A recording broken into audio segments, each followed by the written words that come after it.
This is the Horse Radio Network. This is episode 2 of Equestrian Legends.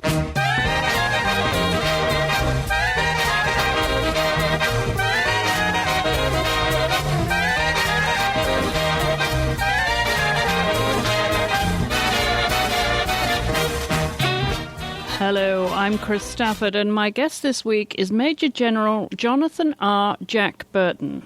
Jack Burton was born in Berwyn, Illinois on October 27, 1919. He enrolled in the Reserve Officer Training Corps, Horse Cavalry Division, while a student at Michigan State University. Upon graduation, he went to Fort Riley, Kansas, headquarters of the U.S. Cavalry School, enrolling as a second lieutenant in the 9th Basic Horsemanship class. He studied a variety of horse management and welfare skills, including shoeing, veterinary procedures, conditioning, marching the horses, and stable management. When the U.S. entered World War II, Jack and his regiment were shipped to Australia to prepare to fight as infantry under General MacArthur, and from there he was shipped to New Guinea.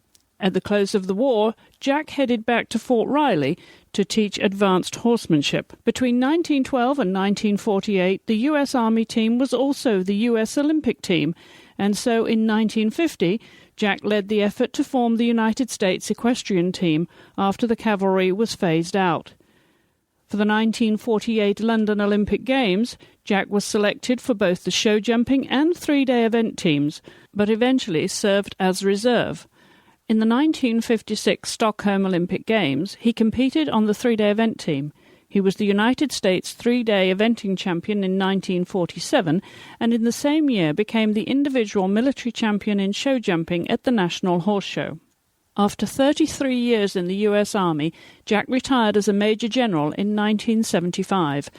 In the course of his military career, Jack fought in World War II and Vietnam. He received every decoration but the Medal of Honor, including several Purple Hearts. He served as Executive Vice President for the U.S. Equestrian Team for 10 years and as President of the U.S. Combined Training Association for 3 years.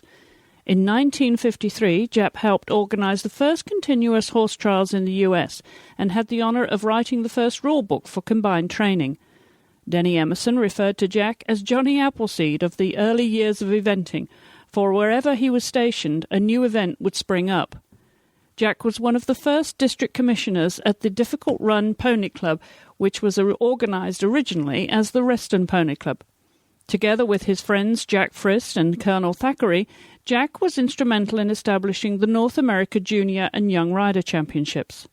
He was a member of the three-day event ground jury for the 1982 World Championships in Lemuelin and the 1984 Los Angeles Olympic Games, and chef de keep for the U.S. dressage team at the 1988 Seoul Olympic Games. He was chef de mission for the 1976 Montreal Olympic Games.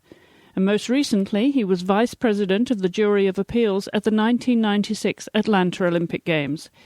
He is a dressage, jumper, and combined training judge, as well as a technical delegate. The U.S. Equestrian Federation bestowed the Jimmy A. Williams Lifetime Achievement Award on Jack in 1997. In 1999, he was inducted into the U.S. Eventing Association's Hall of Fame, and in 2007, the U.S. Dressage Federation inducted him into the Roma Foundation USDF Hall of Fame. He is the co-author of How to Ride a Winning Dressage Test with Darlene Sordillo, published in 1985. Jack and his deceased wife, Joni, have 2 children, Jonathan Jr. and Judith. Jack lives in Arizona with his daughter and still attends events around the country. Jack, welcome, and thank you so much for being my guest this week. Good, I'm glad to be here. Well, I'd like, Jack, if we may begin with the very early days of your childhood and where you grew up and your family life as a boy. Well, I was born in Berwyn, Illinois, which is a suburb of Chicago, and from the horse point of view, I didn't do very much on some of the summers. I spent at a racehorse training farm on the Kankakee River and just fooled around, walking the horses and swimming them in the river, and nothing very educational or ambitious. It wasn't until I went to college that I got started more actively in riding. Tell us about your family. Did you have siblings? Were your parents involved with the horse world at all? Parents were not involved in the horse world. My mother was a teacher in Chicago. My father ran a bakery, and we had an active life, but it was not horse-oriented. And where did you go to school? Well, I went to grammar school across the street from the school in Burton. Then I went to high school in Cicero. And then I went to Michigan State in East Lansing, Michigan. And there I got going in with horses because they had ROTC there, which was horse cavalry. And this the training there was based on the European system, and we learned to ride with a sitting trot and the classical European seat. And we were also able to play polo. We played polo intercollegiate, played in the against Illinois and Indiana and Ohio, and we went to horse shows in Michigan and Indiana and Illinois, and we did some jumping, and we did some steeplechasing, and so it was a well-rounded equestrian opportunity. What was your family's reaction to your lifestyle with horses in those early days, Jack? Well, they supported me, but they were usually not involved in any way, but didn't say no, and so we went on and on. So what were your strongest memories growing up in Illinois as a boy before you really got involved with horses? Well, it was just a normal existence. Summers spent at a horse farm, and very relaxed and very useful. And did you participate in any other boyish activities apart from horses, or were you a farm boy? No, we were in a suburb, and I played basketball, a little baseball, not much football, and some tennis, and some running while I was in grammar school. When you look back on your childhood, Jack, how do you regard your education, and were you a willing scholar? Do you have fond memories of that time of your life? Well, I did pretty well in school. I gave the graduation speech when I graduated, and I was active in the music world, and in the athletic events, and stayed pretty busy. Was music or the arts significant in your life, Jack, and over the years? Has it played a part in your life? I was very active in the orchestra and the band, and I enjoy music, but it didn't have much place in the military and in the equestrian world after I left school. Well, let's talk about that time when you left school, Jack, and obviously you had a very distinguished military career. Tell us how that all came about in the early days. Well, the war had started in 1941. I graduated in 1942 in June, and 4 days later I was at the cavalry school in Fort Riley, Kansas, and took a 3-month course there, which was horse-oriented. See, it still was a horse cavalry. And then I was shipped to the border in El Paso in Texas, and I was sent to the 1st Cavalry Division, which was horse cavalry. And I was sent out to Marfa, Texas, to E Troop, and further to Ojinaga on the Rio Grande, and we were patrolling the border to prevent people from entering since the war had started. Actually, we didn't find many. Mostly found rattlesnakes and. But the Australians complained to the United States that their 4 infantry divisions they had sent to help the British in the Far East, and the Japs were in New Guinea and bombing Darwin and Townsville, and they needed some infantry in case the Japs were going to attack Australia from New Guinea. So the United States said, we'll send you the 1st Cavalry Division without horses, and they'll be your infantry, and go from there. So we went out on trains from El Paso to San Francisco and got on a Matson liner, which they'd equipped to handle troops. There were 5,000 troops on the ship, and we zigzagged to Australia and landed at Brisbane at Brent's Wharf and went into a tent camp north of Brisbane. Then we trained a little there and got used to the climate. And then we went up to New Guinea and cleaned the Japs out of New Guinea, and then we cleaned the Japs out of the Admiralty Islands, which the Australians had lost to the Japanese. This then became the base for the invasion of the Philippines, and the Seabees came in and established in 6 months' time a naval base there to support the invasion of the Philippines.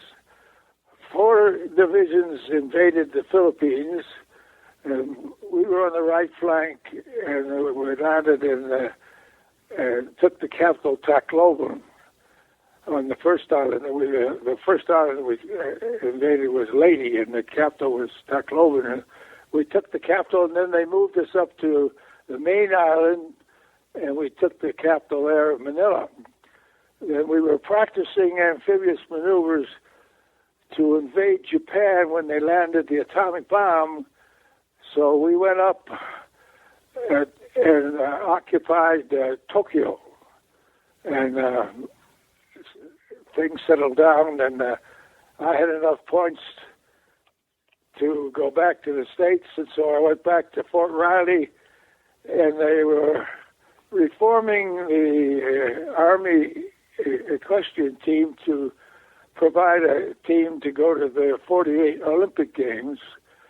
So that got me back in on the team, and I joined it as a young member, and we then went on to shows in the States before we went over to Germany. Then we went by boat, and I went with the horses to Antwerp and on to Munich, and we established a training base for the 48 Games in Munich, Munich, Germany. Well, I'd like to come back to those days when, as you said, you enrolled as a second lieutenant in the 9th Basic Horsemanship class at the Cavalry School, Jack. And we should point out to our listeners that in those days, you really did study horsemanship, everything from, obviously from the military aspect, but also the riding, the shoeing, the veterinary procedures, the conditioning, every aspect of horsemanship, which has surely provided the foundation to you as a horseman. Yes, it was a complete course. For instance, they had a blacksmith school. We were given the opportunity to bend the metal, make shoes, and put the shoes on the horses. And they had the veterinaries there who went through the various problems in taking care of horses. And it was an all-around, beside the riding and the jumping and the steeplechasing and the horse shows and the polo, it was a very active equestrian experience. And as you said, you went to Europe. You competed, of course, on the U.S. Army Equestrian Show Jumping Team in Dublin in 1949. That was just one of many competitions in Europe. What are your fondest memories of that period in your career, Jack? Well, it was active. We traveled by train mostly, and boats across to Dublin, to England. So there was lots of chance to be right on the ground and see how things were done. But the shows over in Europe were well organized, and they made us look up to their standards, and we had to follow their routine. Luckily, we had overtaken the horses that the Germans had captured, and they had them up in Warendorf, and we took that over, and they had several of their Olympic horses in this group of horses, and so we took the good ones out for you, so we were able to acquire some dressage horses at advanced levels and jumpers, and so we were well equipped with horse flesh, and that made it easy to go to the shows to have all kinds of horses available from this situation. Well, you said you acquired those horses. Did you go in and hand-pick them? What was the arrangement, Jack? Did they willingly give them to you? Well, we won the war, so we took over. We went into Germany and occupied it. So we took over their Equestrian remount station, which was up in the middle of Germany. And the Germans had thousands of horses. Their transport was mostly horse-drawn. So, and they gathered horses from wherever they were. As a matter of fact, I was riding in a show after the war in Germany that the French were putting on in the French zone, and I was riding a black horse, and a fellow ran up and said, "You have my horse," and he was a Frenchman. And the Germans had taken it away, and so it was his horse, and he wanted his horse back. And of course, we put our Preston brand on the horse when we took over the group of horses there, but we couldn't give him the horse, but he was a nice horse, and unfortunately, that's results of war, I guess. What type of horses were they, Jack, in those days? What stamp of a horse? Well, you had the German bloodlines, which were crosses of draft horses and thoroughbreds mainly. So you had good quality horses that could move and you could use for dressage, or some of them were excellent cross-country horses, so we had the benefit of all that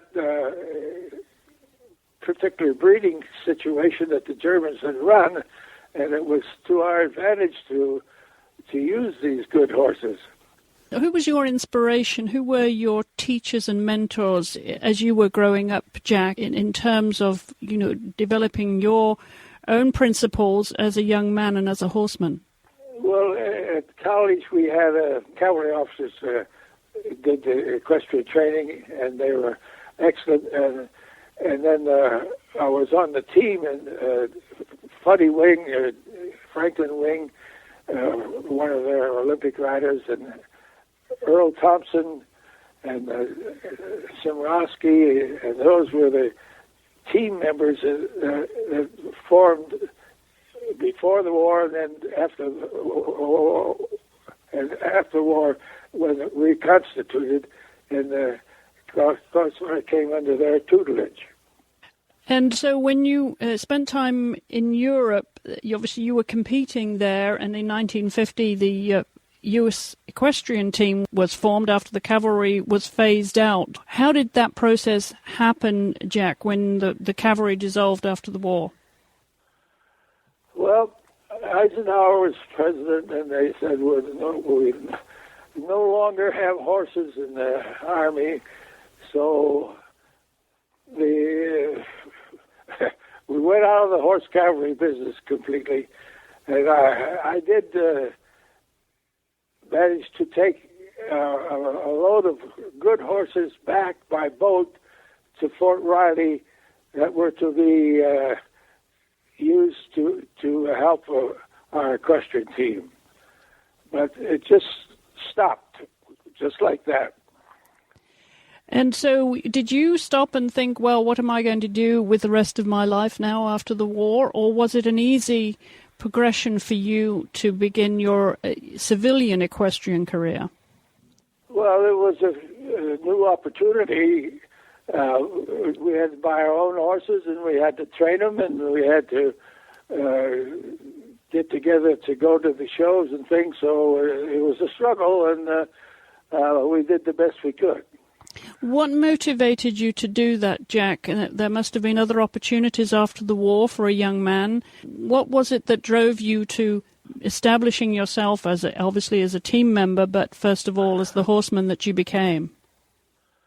Well, it was in my blood. I've done nothing but horses, seemed like, since my early years, and so it just continued. I was looking for opportunities, and so we did the best we could.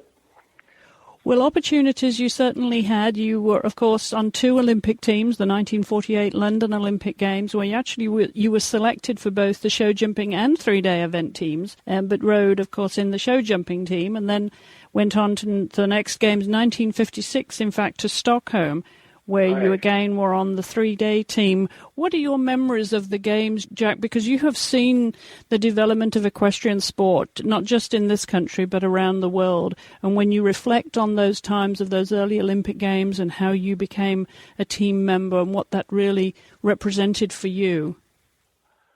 Well, the Europeans work the competitions and the venues extremely well.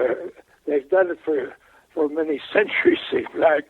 And so it was good to see the way they organized and developed the cross-country courses and the stadium jumping courses. And it was a lot due to they had engine, for instance, in Sweden. The course was built by the Swedish engineers, and it was outstanding. Unfortunately, it rained and it was slippery, and so it caused a lot of accidents. And 2 horses were killed, and 7 riders were put in the hospital. But it was not. But the courses and everything was meticulously set up and organized and well run. When you can't help you're liable to have accidents when you have such muddy, wet conditions.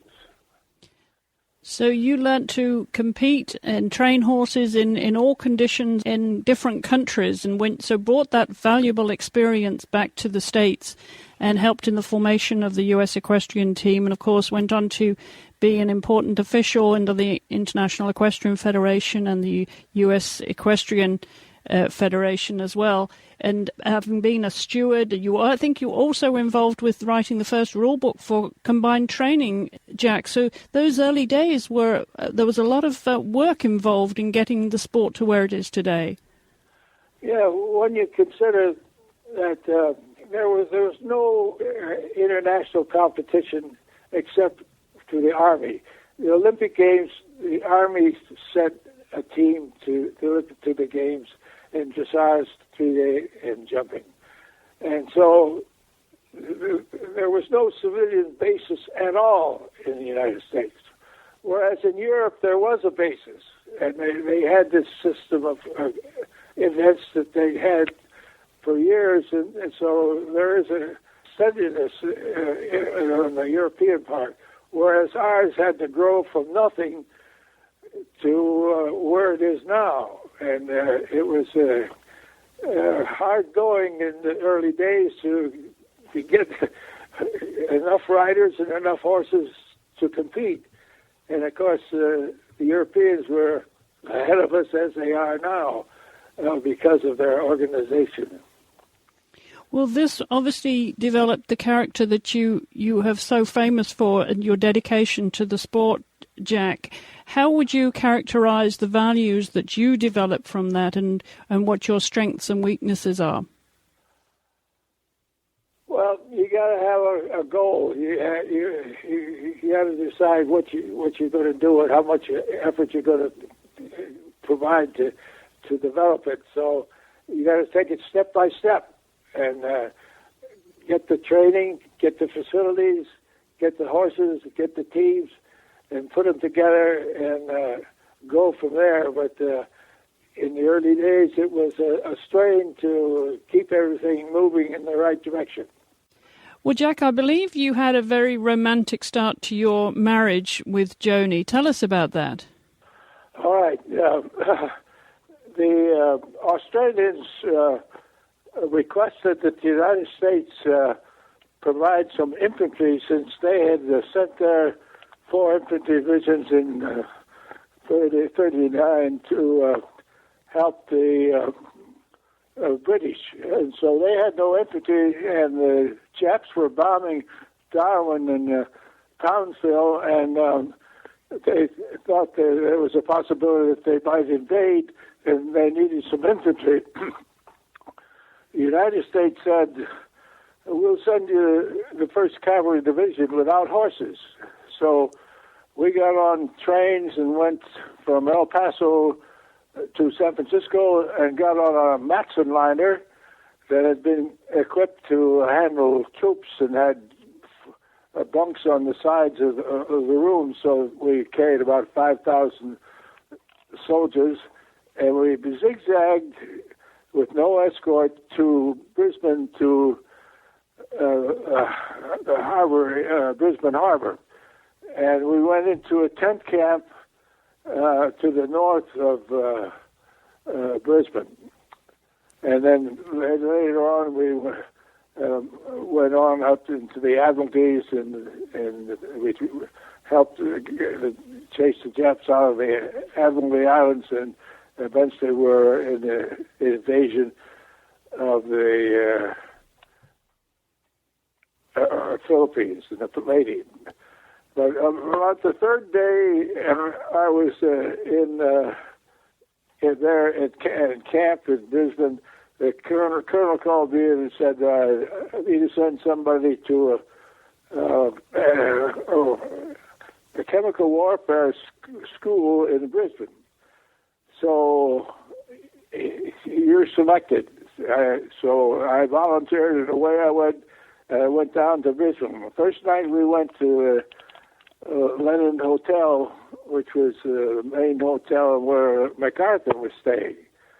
And we were having dinner there, and I noticed a blonde, young, good-looking gal a couple of tables away, and I kind of went over and introduced myself, and things were kind of loose in those days, and I talked to her, and then we went to the Officers Club on Queen Street, which was a lively place. This is wartime, and you had all Australian troops, U.S. troops, and Army, Navy, Marines, Air Force. So Officers Club every night was a lively place, and had music and dancing and etc. And so I danced with her and got to know her pretty well. I got her name, got her telephone number.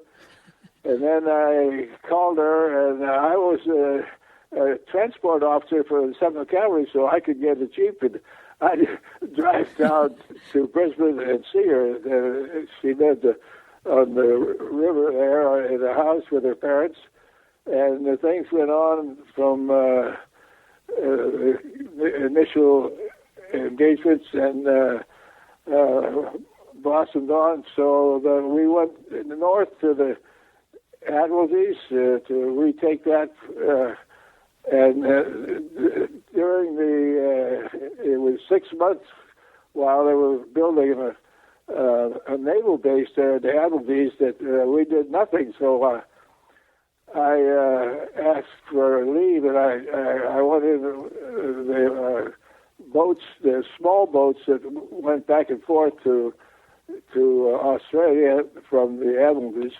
And I went down. I went to Sydney and called up the house and asked Joni. Said, "Let's get married." So she thought that over a little bit and decided it was a good idea, and her parents agreed.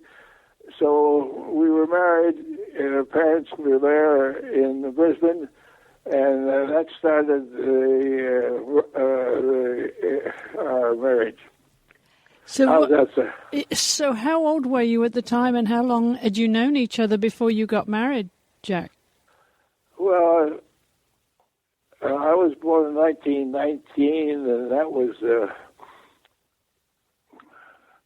1942, so I was 20-some years old. Mm-hmm. 23. 23. And what was the question? How long had you been together before you got married? Well, the initial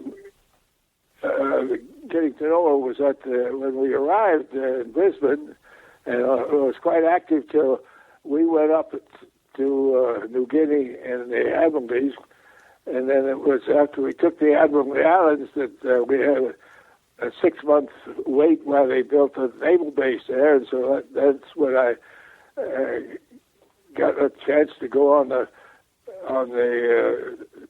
boats that went back and forth to Sydney, and went down to Sydney and called her up and started things over. So that was about a 6-8 months period that all this occurred. So after that, Jack, being still in the wartime, were you separated for any period of time after you got married? Yeah, well, see, we went on. I went back to the Admiralty Islands, and then we went and invaded the Philippines in Leyte.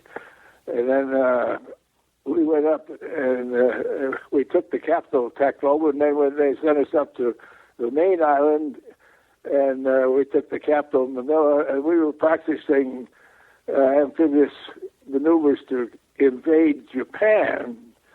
And so they landed the atomic bomb, so we went up to occupy Tokyo. And so I was up there, so I had enough points to come home, and so I went back to Fort Riley, and they were restarting the Army Olympic Equestrian team, and I got on that.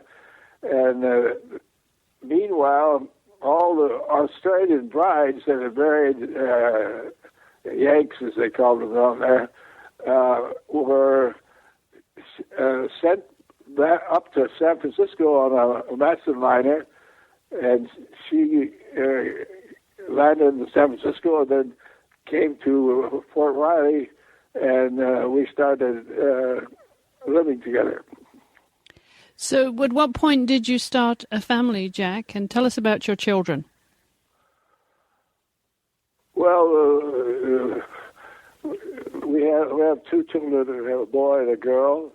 And I've forgotten the exact dates, but the boy was born when we were at Fort Hood, Texas, and in the 1st Cavalry Division. And the girl was born when we were in Hawaii, and born at Tripler Army Hospital on the 5th floor. So things just progressed naturally.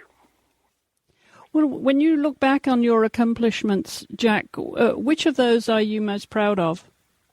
Well, Sweden and the event was a marvelous event. Unfortunately, I fell on the last fence and ended up in the hospital. But that was kind of the climax of event riding, and I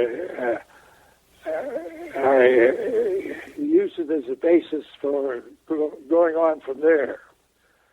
The show jumping was fun and exciting, and it caused me. It had to learn to go in these big events and compete against their finally developed teams. So I think it was a good learning experience.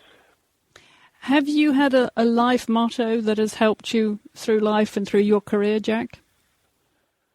Well, always trying to move forward and keep things progressing smoothly and in balance, and overcoming the problems. What gives you goosebumps, Jack? It gives me goosebumps are these sudden refusals you have when you're going cross country. Horse goes one direction and you go the other. That's probably the most useful one. How have you overcome adversity?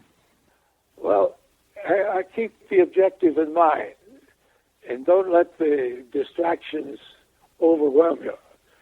And keep working towards the goal and work as hard as you can and apply what you've got available to try to complete it. Does anything intimidate you? I don't think so. What makes you laugh? What entertains you, Jack? Oh, what entertains me is when I go around the country and see the people that I've known for a long time and see how they've progressed and how their events have progressed and how the sport is moving. It's a pleasing experience and worthwhile. So what would upset you? I'd like to see us moving in the direction that raise the standard that they have in Europe and the organizations they have. We're such a spread out, big, enormous area. We don't concentrate and organize and equip our teams as well as the Europeans do. I'd like to see us do a better job of that. Do you have a constant source of joy? Yeah, existing. I enjoy existing. That's better than not enjoying existing. Who is your biggest supporter, Jack, and what does that mean to you? Well, they're all dead now. All my teammates are dead. Johnny Russell's still alive, but he was the last one. But the others, Funny Wing and Earl Thompson, all the old-timers have gone. And Johnny Russell's still at it, and I'm still at it to a certain extent. So we hope for the best. What is a typical day in the life of Jack Burton now? Well, I'm living with my daughter in Tucson, Arizona, and life is very simple and easy, and I do quite a few shows and go off for 2 or 3 days and judge dressage shows and events, which keeps me active in the horse business. And I keep corresponding with various friends that I have in the horse world. And has there, when you look back on your life, Jack, been a single event that has actually changed your life, has been a pivotal point? I think the first time I went with the team to Madison Square Garden, and we competed as a team. It was a crowning part of my career, and I went with the horses on the train. We went from Fort Riley to New York, and so I was engaged in the minutia, and I enjoyed every bit of it. And competing internationally like that for the first time was quite a thrilling experience. Well, as I said earlier, you were influential in the development of the U.S. Equestrian team, which is now, of course, morphed into the U.S. Equestrian Federation. And you were also, of course, with your good friend Jack Fritz and Colonel Thackeray involved with the formation of the North America Junior and Young Rider Championships. And watching that develop over the years, Jack, how do you feel when you look back at it and watch it now and to what it has become at the championship that it is now? Well, it's progressing, and it's stratifying, and it's getting better organized, and so you know where you are and where you're going. It was pretty fluidy and slippery in the early days. And things weren't as permanent as they are now. So the structure is much better, and we're stronger than we were in the past, and we've come from nothing to quite a pretty sensible organization. As I said, you have done so many things, not only written rule books, you've also been the author of books yourself, including How to Ride a Winning Dressage Test, and you're known for being very well read, Jack. So what books would you be reading now? I read all the publications. I take the Chronicle and every publication in the horse world, and that's mainly what I have from the horse point of view. I keep up with the sport. And I know that you're also a new media man. You are on Facebook, and for someone that has kept up with technology and with progress, not just in the sport, but in everything that involves the sport. So what does the Internet actually mean to you, Jack? Oh, it's a means of communication, and you get other people's views and other people's opinions, and I think it strengthens the foundation because there is talk and opinions expressed, and it's a good environment. Well, finally, Jack, for the respect that you have had over the years in the horse industry, there are many listeners who would be interested to hear what you would advise them in terms of developing as a horseman. That's where we're not as good as the Europeans. We need to have a structure where you get the basic training correctly and strongly, and then you have organizations that develop the competitions, and we do that pretty well, but we don't do it as well as the Europeans. So improving what we have should be our objective, and making the structure more complete and follow the way the Europeans do it. And at the end of the day, Jack, when you close your door, what matters most to you? Well, I like to see that something has gone on that made things easier and better that day to make things smoother. Wonderful. Well, Jack, it's been a joy to have this conversation with you. I want to thank you so much for being part of this program and for all that you've done for the horse world. Well, I appreciate your efforts, and thank you very much. Please join me again next time when we hear from another equestrian legend. Until then, thank you for listening.